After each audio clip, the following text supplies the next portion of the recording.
Hi guys, మనం ఈరోజు wait చేస్తున్నటువంటి మార్నింగ్ లేచినప్పటి నుంచి వెయిట్ చేస్తున్నటువంటి ఎన్టీఆర్ అన్న త్రివిక్రమ్ గారు తీస్తున్నటువంటి గాడ్ ఆఫ్ వార్ మూవీ యొక్క అనౌన్స్మెంట్ అయితే సక్సెస్ఫుల్గా వచ్చేసింది. కాకపోతే ఇది నన్ను కొంచెం డిసప్పాయింట్ చేసిందనే చెప్పాలి. ఈ అనౌన్స్మెంట్ అయితే ఎందుకు డిసప్పాయింట్ చేసింది, ఈ అనౌన్స్మెంట్లో మనకి ఎలాంటి విషయాలు చెప్పడానికి వాళ్ళు ట్రై చేశారు, వాళ్ళు వదిలినటువంటి పోస్టర్లో ఏమేమి విషయాలు ఉన్నాయి అన్ని ఈ వీడియోలో అయితే మాట్లాడుకుందాం గాయ్స్. వీడియోలోకి వెళ్ళే ముందు చిన్న request, please do subscribe to our channel and do support మీ. ఇలాంటి మంచి మంచి న్యూస్లు, ఎటువంటి న్యూస్లు ఉన్నా, ఎటువంటి అప్డేట్లు ఉన్నా, ఎటువంటి క్రేజీ న్యూస్లు ఉన్నా కానీ మీ ముందుకు ఎలానే తీసుకొచ్చి పెడుతూనే ఉంటాను. This is your Sai Kumar. వీడియోలోకి వెళ్ళిపోతే ఫస్ట్ ఆఫ్ ఆల్ ఎన్టీఆర్ అన్న ఇంకా త్రివిక్రమ్ గారు చేస్తున్నటువంటి మూవీ గాడ్ ఆఫ్ వార్ అనేసి మనకి ఇప్పట్లాంచో తెలుసు. ఈ అనౌన్స్మెంట్ ఇంతవరకు రాలేదు. కాకపోతే బయట రూమర్స్ ప్రకారం మనకు చాలా సార్లు దీని గురించి అయితే వీడియోస్లో కూడా మనం మాట్లాడుకున్నాము. ఈ అనౌన్స్మెంట్ కోసం అయితే చాలా రోజుల నుంచి ఏగర్గా అయితే వెయిట్ చేస్తూ ఉన్నాము. అనౌన్స్మెంట్ అయితే వచ్చేసింది. కాకపోతే నన్ను కొంచెం డిసప్పాయింట్ చేసిందనే చెప్పాలి. ఈ అనౌన్స్మెంట్ ఎప్పటి నుంచో ఎంతో ఏగర్గా వెయిట్ చేస్తున్న ఎన్టీఆర్ అన్న లుక్ అయితే ఈ అనౌన్స్మెంట్లో లేదు. ఇక్కడ మీకు ఆ పోస్టర్ అయితే కనబడుతూ ఉంటుంది. ఏ పోస్టర్ని అయితే వాళ్ళు రివీల్ చేశారో ఆ పోస్టర్ అయితే, ఈ పోస్టర్లో కొంచెం కొన్ని డీటెయిల్స్ అయితే ఉన్నాయి. ఆ డీటెయిల్స్ కూడా ఇప్పుడు ఈ వీడియోలో అయితే మనం మాట్లాడుకుందాం గైస్. ఫస్ట్ ఈ పోస్టర్లో ఏమేమి డీటెయిల్స్ ఉన్నాయో అయితే చూసేద్దాం గైస్. ఫస్ట్ ఈ త్రిశూలం ఏదైతే సింబల్ ఉందో, యాక్చువల్గా కుమారస్వామి ఆయుధం అయితే ఇలా ఉంటుంది. ఈ ఆయుధాన్ని త్రిశూలం లాగా ఎందుకు మార్చారో నాకైతే అర్థం కాలేదు. నేనైతే చాలా కొంచెం ఆ ఆయుధాన్ని హైలైట్ చేస్తారేమో అనుకున్నాను. కాకపోతే కొంచెం ఇప్పుడైతే దీన్ని చేంజ్ చేశారు. దీన్ని చేంజ్ చేస్తే కూడా ఇది కొంచెం బాగానే ఉంది, కానీ మధ్యలో ఆ ఆయుధం ఏదైతే డిఎన్ఏ షేప్లో అయితే వెళ్తా ఉందో అది మన కుమారస్వామి ఆయుధం లాగా అయితే కనపడతా ఉంది. ఇంకా దాని కింద ఒక శ్లోకం అయితే ఉంది. ఆ శ్లోకానికి తెలుగులో మీనింగ్ ట్రాన్స్లేట్ చేస్తే అది ఇక్కడ మీకు వేస్తాను. దాన్ని కూడా ఒకసారి మీరు చదవండి నాతో పాటు, మీకు అర్థమవుతుంది. ఓం, నాకు ఆ పదం తెలియదు, దాని అర్థం తెలియదు, నాకు ఆ శ్లోకం తెలియదు, ఆ పద్యం తెలియదు. ఆరుముఖాల చీడెకో నా హృదయంలో ప్రకాశిస్తుంది. ముఖం, కళ్ళు, గొంతు అన్నీ మంచుతో కప్పబడి ఉన్నాయి. ఇది అక్కడ ఉన్న హిందీ శ్లోకానికి మీనింగ్ అయితే తెలుగులో నేను గూగుల్ ట్రాన్స్లేట్లో ట్రాన్స్లేట్ చేసి చూస్తే అది ఇక్కడ మీకు కనపడతా ఉంటుంది. మీరు ఒకసారి చదవండి. ఇంకా దాని కింద ఇంగ్లీష్లో ఏదైతే రాస్తున్నారో దానికి మీనింగ్ కూడా ట్రాన్స్లేట్ చేసాము. దాన్ని కూడా చూద్దాం ఇప్పుడు. ఒకే ఈటే, ఒకే లక్ష్యం, ఒకే దైవిక లెక్క.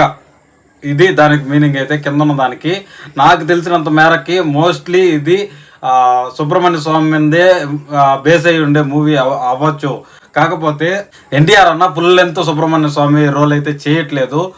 ఆయన మామూలు హ్యూమన్గా పుట్టి సుబ్రహ్మణ్య స్వామి ఆశీస్సులు ఉంటే ఎలా ఉండబోతున్నది ఈ మూవీ అనే దాని మీద అయితే వెళ్ళబోతున్నారు అనేసి ఈ పోస్టర్ చూస్తే అర్థమవుతోంది. కాకపోతే ఈ మూవీ అయితే ఫస్ట్ అల్లు అర్జున్ గారితో అనుకున్నారు. పుష్ప 2 అయిపోయిన తర్వాత ఈ మూవీ అయితే అనౌన్స్ అయ్యి ఉండాలి. కాకపోతే కొన్ని రీజన్స్ వల్ల అల్లు అర్జున్ గారు ఈ మూవీ చేయకపోవడంతో ఇది త్రివిక్రమ్ గారు ఎన్టీఆర్ గారికి అయితే ఈ మూవీని తీసుకెళ్ళి చెప్పారు. ఎన్టీఆర్ గారికి చాలా బాగా నచ్చి దీన్ని అయితే ఒప్పుకున్నారు. కాకపోతే ఇది మెయిన్గా బెస్ట్ అయితే ఎన్టీఆర్ అన్నకే అనేసి మనం చెప్పుకోవాలి. ఎందుకంటే సీనియర్ ఎన్టీఆర్ గారు ఎన్ని పౌరాణికమైన సినిమాలు తీశారో మనకు బాగా తెలుసు. ఇప్పటికి కూడా మనం కృష్ణుడు అనుకున్నా, రాముడు అనుకున్నా, మన విజువల్స్లో మనకి వచ్చే ఫోటో ఏదంటే సీనియర్ ఎన్టీఆర్ గారిదే. ఆ రేంజ్లో అయితే ఆయన అయితే గాడ్ క్యారెక్టరైజేషన్స్ ఏమున్నాయో అలా తీశాడు. ఇప్పుడు మన ఎన్టీఆర్ అన్నకే ఆ సత్తా ఉంది. ఈ మూవీ ఎన్టీఆర్ అన్న చేస్తేనే బాగుంటుంది అనేసి ఆ దేవుడే ఈ ప్రాజెక్ట్ని ఎన్టీఆర్ అన్న దగ్గరికి తీసుకెళ్ళినట్లయితే ఎన్టీఆర్ అన్న ఫ్యాన్స్ చెప్తా ఉన్నారు గైస్. నాకు తెలిసిన మేరకి అయితే ఇది బయట న్యూస్ నడుస్తూ ఉండే న్యూస్. ఇంకా తమిళనాడులో ఇది సుబ్రహ్మణ్య స్వామి మీద బేస్ అయ్యే మూవీ కాబట్టి తమిళనాడులో మురుగన్ అనేసి సుబ్రహ్మణ్య స్వామిని చాలా ఎక్కువగా అయితే కొలుస్తూ ఉంటారు. తమిళ్ హీరో ఎవరన్నా చేస్తుంటే బాగున్ను అనేసి తమిళనాడులో న్యూస్ అయితే నడుస్తూ ఉంది. కాకపోతే తమిళనాడులో నడుస్తున్న ఈ న్యూస్ ప్రకారం మనకి ఎన్టీఆర్ అన్న తప్ప ఈ క్యారెక్టర్కి ఎవరు సెట్ అవ్వరు అనేసి నాకైతే పర్సనల్గా అనిపించింది. బయట ఎన్టీఆర్ అన్న ఫ్యాన్స్ కూడా ఇదే చెప్తా ఉన్నారు. ఎన్టీఆర్ అన్న ఆయన ఎన్ని లాంగ్వేజ్లో మూవీ తీసినా కూడా ఆయన డబ్బింగ్ ఆయనే చెప్పుకుంటాడు. ఆయనకి తెలియని లాంగ్వేజ్ లేదు. ఒక మలయాళంలో కొంచెం ఎన్టీఆర్ అన్న కొద్దిగా వీక్ ఏమో కానీ ఆయన ఫ్లూయెంట్గా మాట్లాడగలుగుతాడు. తమిళ్ అయితే ఇంకా ఆయన మదర్ టంగ్ లాగా మాట్లాడతాడు, మన తెలుగు ఎట్ట మాట్లాడతాడో అటు మాట్లాడతాడు. కాబట్టి ఇది ఓవరాల్గా తమిళ్లో కూడా ఎన్టీఆర్ అన్న అయితేనే బాగుంటుంది అనేసి అని నా గట్టి ఫీలింగ్ కూడా. ఇది త్రివిక్రమ్ గారి ఫస్ట్ పాన్ ఇండియన్ మూవీ కాబోతా ఉంది. త్రివిక్రమ్ గారు అయితే పాన్ ఇండియన్ లెవెల్లో ఈ మూవీని తీసుకెళ్ళబోతున్నాడు అనేసి అని గట్టిగా టాక్ అయితే వినపడతా ఉంది. మన నాగవంశీ అన్న కూడా ఇది ఒక డ్రీమ్ ప్రాజెక్ట్ ఆయనకి అనేసి అని ఆల్రెడీ మనకి ట్విట్టర్లో పోస్ట్ చేసిన ప్రకారమే మనకు అర్థం అవుతా ఉంది. ఇంకా మ్యూజిక్ డైరెక్టర్ అనిరుద్ధ్ అని తెలిసిన తర్వాత నాకైతే మోస్ట్ సాటిస్ఫైయింగ్గా ఉన్నా నేను. ఎందుకంటే ఒక దేవర ఎన్టీఆర్ అన్నది ఇంకా మన అనిరుద్ధ్ గారి దేవర కాంబో అయితే మనం చూసాము. దేవర అనేది ఒక ఫిక్షనల్ క్యారెక్టర్. అట్లాంటి ఫిక్షనల్ క్యారెక్టర్కి అంటే ఫిక్షనల్ క్యారెక్టర్ అంటే ఊహాజనితమైన క్యారెక్టర్. అలాంటి ఊహాజనితమైన క్యారెక్టరైజేషన్కి ఆ రేంజ్లో మ్యూజిక్ ఇచ్చాడంటే దేవుడికి, అది కూడా మన సుబ్రహ్మణ్య స్వామి, ఇంకా తమిళనాడులో మన అనిరుద్ధ్ గారు పూజించేటువంటి మురగన్ లాంటి దేవుడికి అయితే ఇంకా ఏ రేంజ్లో బీజిఎం ఉండబోతున్నది, ఆ మ్యూజిక్ ఆ సాంగ్స్ ఇంకా ఏ రేంజ్లో ఉండబోతున్నాయి అనేసి అని మీ ఊహలకే వదిలేస్తున్నాను గాయస్. నేనైతే అనిరుద్ధ్ పేరు చూస్తానే నేను ఫుల్లీ సాటిస్ఫైడ్. మీకేమనిపించిందో కూడా కింద కామెంట్ సెక్షన్లో చెప్పండి. అనిరుద్ధ్ ఈ మూవీకి మ్యూజిక్ పరంగా న్యాయం చేయగలడు అనేసి మీరు అనుకుంటున్నారా లేదా కూడా కింద కామెంట్ సెక్షన్లో కామెంట్ అయితే చేయండి గైస్.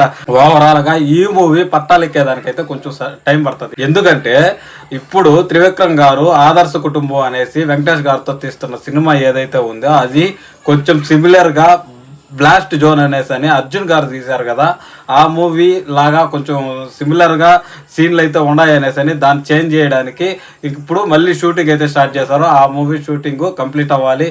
ఇంకా మన ఎన్టీఆర్ అన్న ప్రశాంత్ నీల్ గారితో తీస్తున్నటువంటి డ్రాగన్ మూవీ షూటింగ్ అయితే కంప్లీట్ అవ్వాలి. ఈ రెండు కంప్లీట్ అయిన తర్వాత మాత్రమే ఈ మూవీ షూటింగ్ అయితే పట్టాలెక్కబోతున్నది. ఈ లోపల మన త్రివిక్రమ్ గారు అయితే ఈ మూవీ యొక్క స్క్రిప్ట్ని ఓవరాల్గా డెవలప్ అయితే చేసేసారు. ప్రీ ప్రొడక్షన్ వర్క్లు ఏవైతే ఉన్నాయో లొకేషన్లు కానీ కాస్ట్యూమ్స్ కానీ ఇలాంటి విషయాలన్నింటినీ చూసుకోబోతున్నాడు. ఎన్టీఆర్ అన్న ఫ్రీ అవగానే ఈ మూవీ షూటింగ్ షెడ్యూల్ అయితే స్టార్ట్ అవబోతున్నదంట గైసా. ఇప్పటి వరకు ఉన్న న్యూస్ అయితే ఇది. ఎన్టీఆర్ అన్న ఫ్యాన్స్ ఎవరన్నా ఉంటే ఈ వీడియోని లైక్ చేయడం మాత్రం మర్చిపోబాకండి. ఖచ్చితంగా ఛానల్ సబ్స్క్రైబ్ చేసి పెట్టినేసేయి. ఎటువంటి న్యూస్లు ఎటువంటి బ్రేకింగ్ న్యూస్లు ఉన్నా కానీ మేము ముందుకు ఇలానే తీసుకొచ్చి పెట్టేస్తూనే ఉంటాను. This is your Sai Kumar signing off my friends. Love you all. By by now. జై హింద్.